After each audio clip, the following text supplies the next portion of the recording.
Welcome back to the Tracie Trendy Show, my lovelies. It's another day, it's another dollar, and it's another low down dirt on Love After Lockup.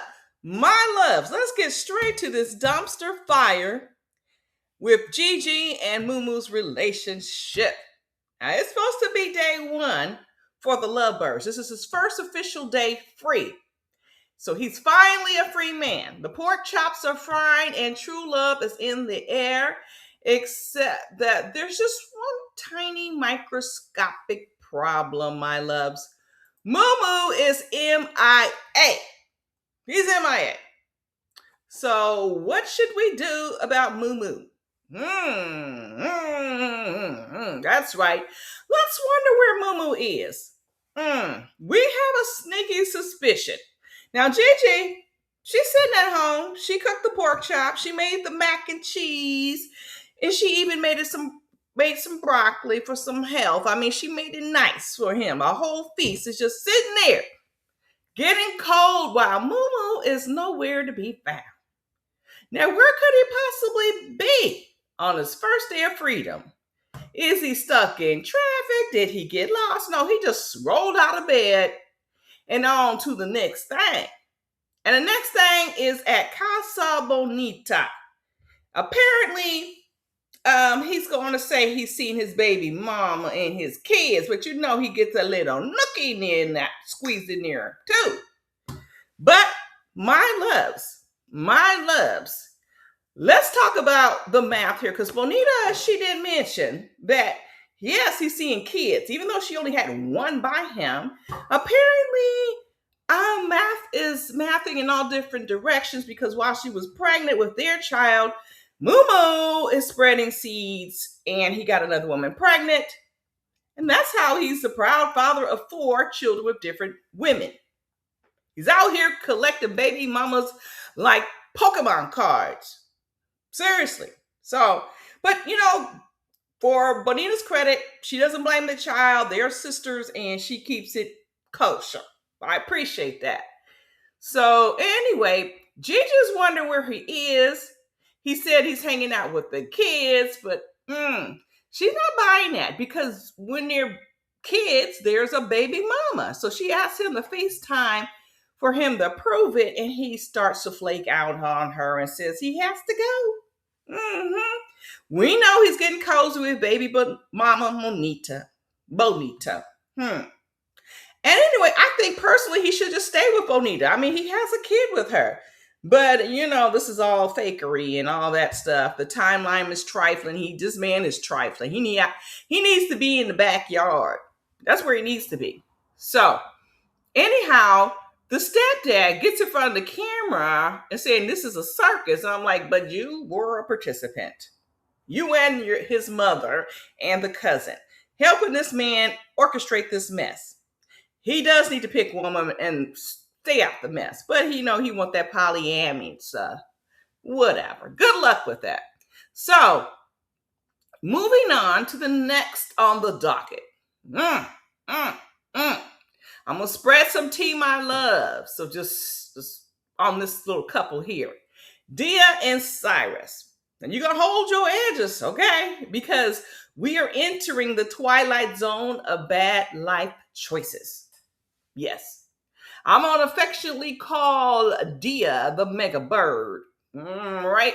Because she just keeps floating around the dumpsters, just low-lying fruit she scoops up. And, she scooped up the one con, and now she's with his celly. And the Cyrus, that's the celly. He's currently on his way to see his parole officers. This man got about 4 working teeth in his mouth, and he's out here confidently talking about wiping up the mega bird Dia. This absolute genius, this Dia, decided to parole a convicted felon straight into her home where her actual real life children live. The best part? She's never laid eyes on this man, not once. That's the day she picked him up as the day she saw him. She's pretty much trying to parole a complete stranger into her living room. Now, what could possibly go wrong? I'm going to spill some tea. All right, but let me just get on to the story. Now, she's in the parking lot sweating through her synthetic wig, waiting for her criminal Prince Charming to walk out the building. And then there's a plot twist. Denial. Cyrus isn't coming home with her. He has to go live with his mother, who lives miles away. Suddenly, the mega bird is hyperventilating in the driver's seat, terrified that if he's not under her roof, he's going to go sprinting right back to the nearest drug dealer. Now, y'all, the way this grown woman started sobbing and weeping, you would think that the PO said he has to go straight to the pokey and finish up a 50-year sentence. But here's the logistics. It's only for a week. 7 whole days. The mega bird, you survived your entire life without knowing this man. I think you can handle Monday through Sunday. All right, pull it together.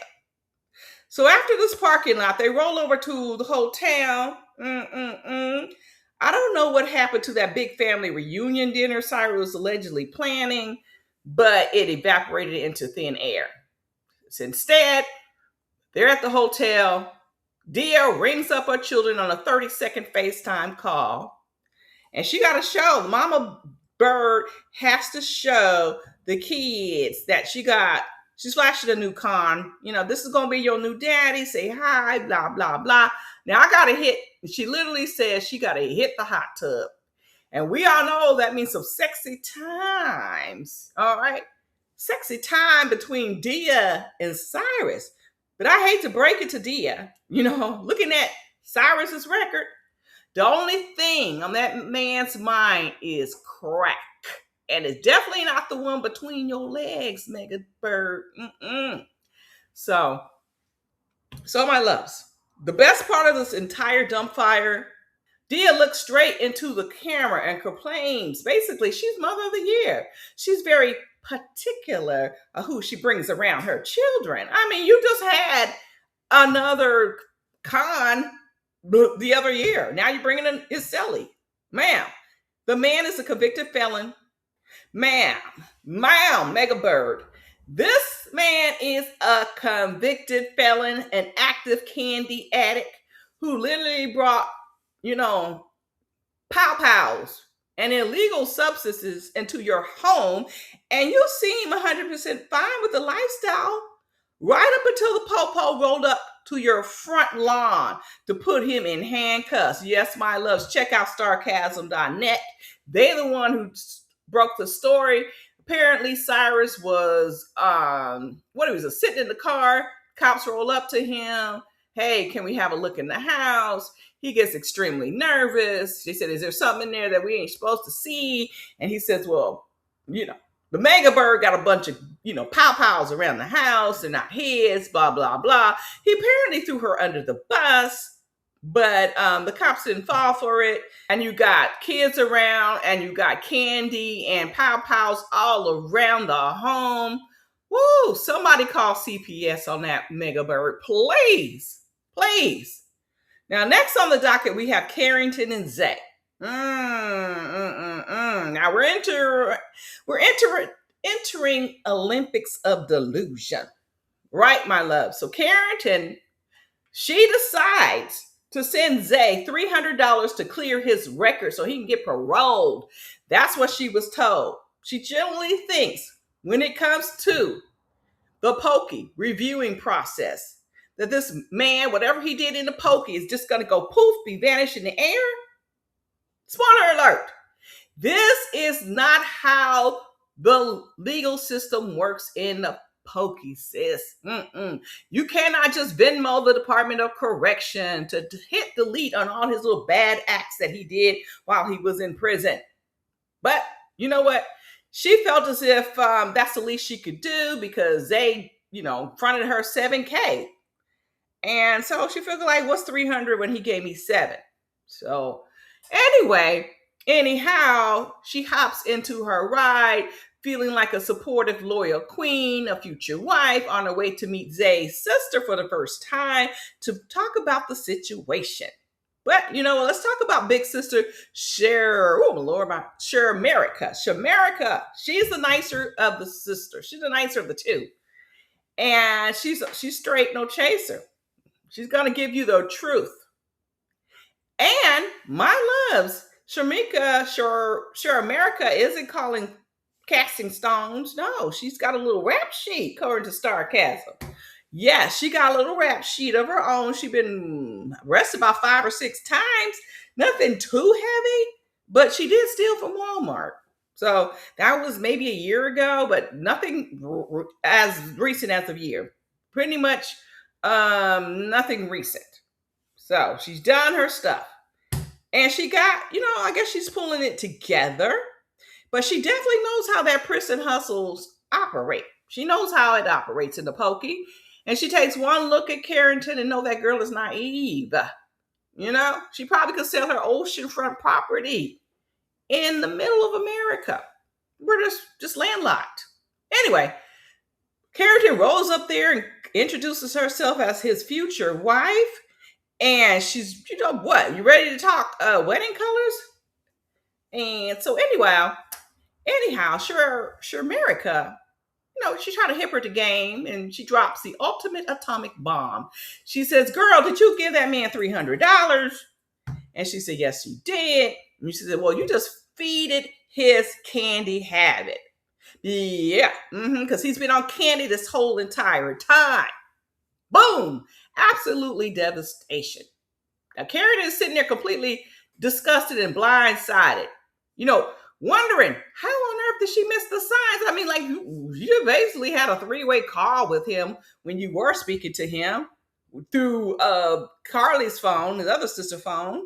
So she's still trying to grind her head, trying to figure it out. How? She says, wait, he's been a full-time addict.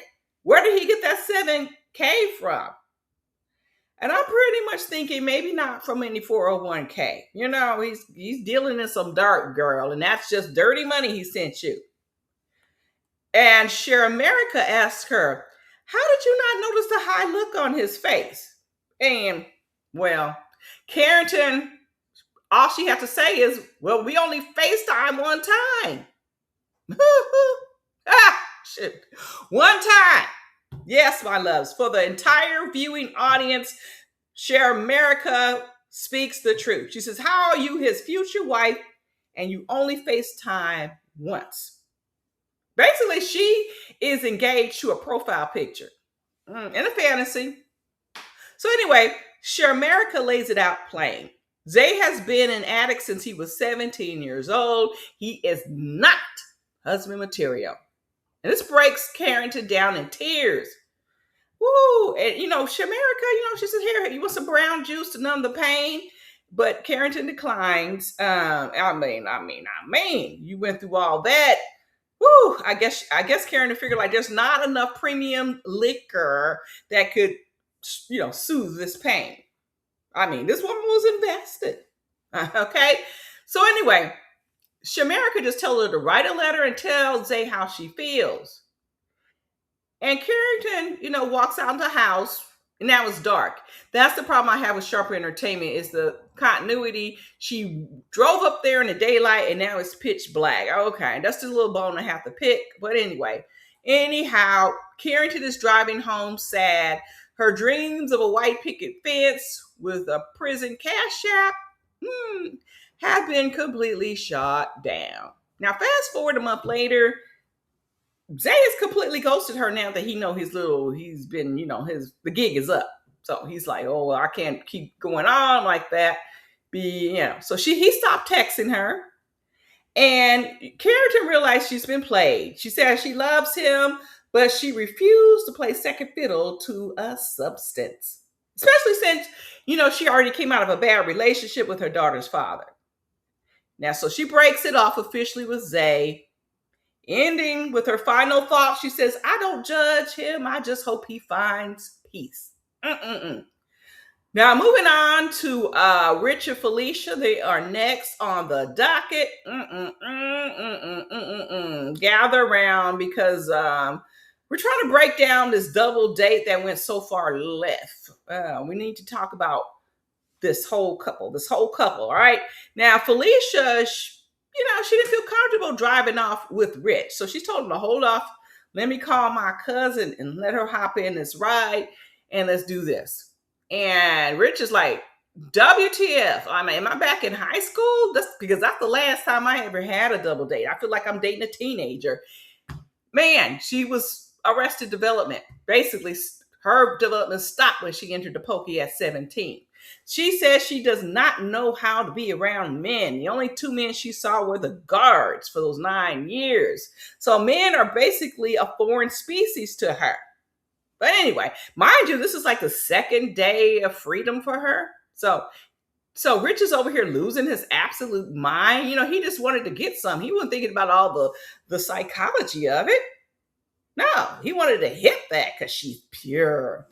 So anyway, they all get together. They all hanging out in the French Quarter in Louisiana, and the cousin has rich friends. So now it's like 4 and 4, 2 and 2. So luckily he brought his friend along. So everything is good. They're jolly and having fun. And then the next scene, you know, Felicia's talking about, well, Rich is really the only man that I introduced to my family, because the other fools she was dealing with were, you know, kind of guys that broke the law, roughnecks. So this is really big. So she's wondering, is this man really my soulmate? Because you know, I don't see any papers. You know, she's looking at the divorce papers. And Rich isn't going to just hand over these papers, and she knows it. So the cousin and Felicia hatch a plan, and we're going to have to see that later. But I hope they don't go looking under Rich, because that is not his name. I think his name is Derek or something like that. Not Rich. So she better make sure she got the right name. Now, then we see them. The night ends, you know, they're drinking and everything. And then the next thing we know, on God's green earth, Felicia and her cousin are in the same bed as Rich. So I don't care how much premium liquor they did drink, you cannot just blame it on the alcohol. A 3-person sleepover with your jailhouse cousin and your cousin sharing a single mattress is certifiable triple stamp weird ass F. Now, Rich, I guess nothing happened. So that is that. Luckily. I don't know how they all end up on the bed, but luckily nothing happened. Felicia and her cousin are going to find out Rich's story. We'll see if he is actually married. Well, they better get the name right. And here's another tea, my loves. Rich is already out here dating. He was dating since Love during lockup. So before this girl ever got out of prison, he opened up a dating account and was talking to women on that dating account. So there you have it, my loves. That is a lot. I then gave you some tea. I mentioned it in the other video that I did have. So it's a lot. It's a lot. So what do you guys think of that? This man is just prowling. He's prowling. He wanted to tap Felicia and anything else he can tap. But apparently he's going to hit a snag, and luckily he does. But anyway, my loves, what do you guys think of this episode? I thought it was a hot mess, and just like I like it, very sloppy and very true to form. All right, my loves. Now, what you have to do is continue this show, because you know, once this video ends, it's not over. It's not over. We are going to discuss this in the comment section. I want your thoughts. And let's continue the show, hype, share, and like, my loves. And I'm going to catch you all out on the flip side. So love, peace, and hair grease.